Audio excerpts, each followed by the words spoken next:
Hi, this is Jonathan Willbanks with ConsciousLifeNews.com and OptimalBeing.net, and today we're going to talk about olive oil. Now, pretty much everyone watching this video has heard about how healthy olive oil can be for you, and this is definitely true, but that's a qualified statement. There are a number of factors that affect how healthy olive oil can be for you, and that's one, how you're using it. Are you cooking with it, or are you consuming it raw? And if you're cooking with it, what temperatures are you cooking it with? And also how it is processed, extracted, and stored. So we're going to run through a few of these factors right now. So one of the first things to consider about olive oil, so it's very high in monounsaturated fats, which can be very, very beneficial to you. They can be anti-inflammatory, they can have anti-cancer properties, they can help normalize cholesterol back to healthy levels, they can lower blood pressure, and a number of other benefits. So we've all heard these things repeated throughout both mainstream media and within the alternative and holistic health community, but let's clarify a few things. So olive oil is also reasonably high in polyunsaturated fatty acids, which destabilize when exposed to heat or large amounts of light or oxygen. So how you store them is very important to keep those polyunsaturated fatty acids from breaking down. Now, they're not exceptionally high in olive oil. I believe the polyunsaturated fatty acid, or PUFA, content is about 8%. But the monounsaturated fatty acids in olive oil can also break down. In fact, almost all of the fats can break down and change structure when it's heated beyond its smoke point.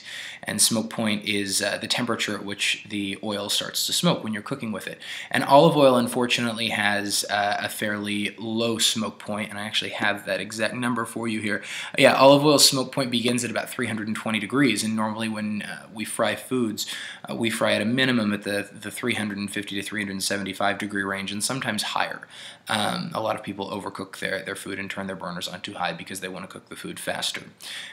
So I really would not recommend olive oil as a cooking oil. I definitely recommend it raw. It's fantastic on salads, and I suggest that if you want to use it in cooking, you can use it in baking. That's fine for the most part, unless you're baking at extremely high temperatures.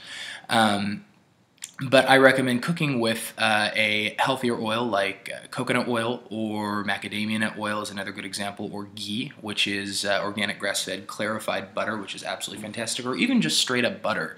As far as cooking goes, is a pretty good bet because it's not going to oxidize and it's got a very high smoke point.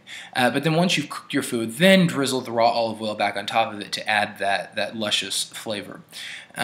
So in terms of how we use olive oil, that's very important to take into account. But also let's look at the different types of olive oil and how we source them. So the gold standard for olive oil would be organic, extra virgin, and cold pressed or cold processed. And this is very important because a lot of the less expensive olive oils that you'll see at mainstream grocery stores are going to be heat processed. They may not be extra virgin, but the heat processing is really the biggest factor here, which means that in many cases the fats have already been oxidized, which completely defeats the purpose of what you're wanting to do here. A lot of times they'll be sold in clear glass or even plastic bottles, and light can accelerate the destabilization and breakdown of the fats in the oil and cause it to go rancid faster.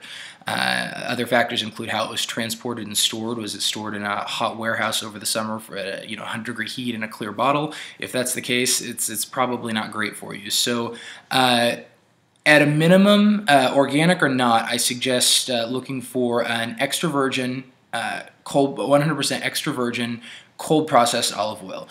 Here's an example that I got at Whole Foods. They have several varieties. This one happens to be Turkish. It is not organic, but I still consider it to be a very healthy oil.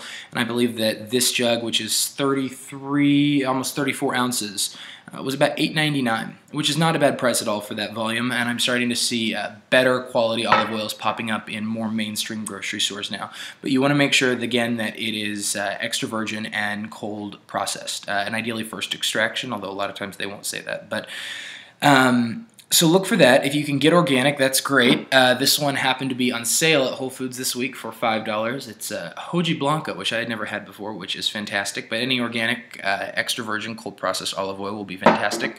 And something to really watch out for if you are bargain shopping, like if some of the olive oils that you might find at the dollar store or on sale at the grocery store sometimes will be olive oil with added vegetable oil, and so you might get a hybrid of olive oil with 50% olive oil and 50% soybean oil, which soybean oil is just terrible for you. No human being should really consume that. So you want to be careful and check your labels. Make sure that you know what you're getting. You want to look for something that is in a dark bottle. And ideally store it in a cool, dark place. So I put mine in the refrigerator, and the only time that is exposed to light is when I open the refrigerator door and the light comes on.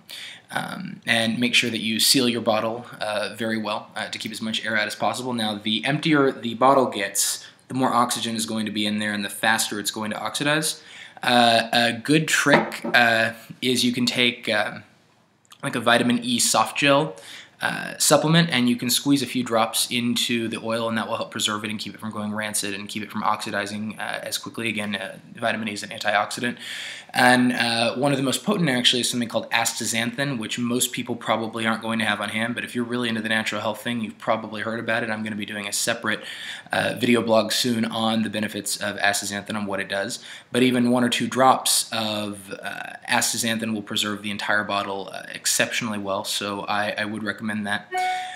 So to wrap up, try to avoid cooking with your olive oil, especially frying. Do not fry with your olive oil. Consume it raw whenever possible. Look for 100% extra virgin, cold processed olive oil. Store it in a dark container with a tight seal in a cool, dry place. This does not have to be expensive. Organic is preferable, but not required to receive some pretty significant health benefits from the olive oil. And I think that pretty much wraps it up. So if you have any questions or suggestions for future episodes, please make sure to include them in the comment section. And if you're reading this article in its original destination on consciouslifenews.com, excuse me, if you're viewing this video in the original article on consciouslifenews.com, I will also embed some links for some high-quality olive oils that I've personally vetted and used. So you can check those out. But the Whole Foods 365 brand is really a great value if you happen to have one in your area. One of the best values that I've found for a high-quality oil. So thank you so much for your time. Happy cooking and be well.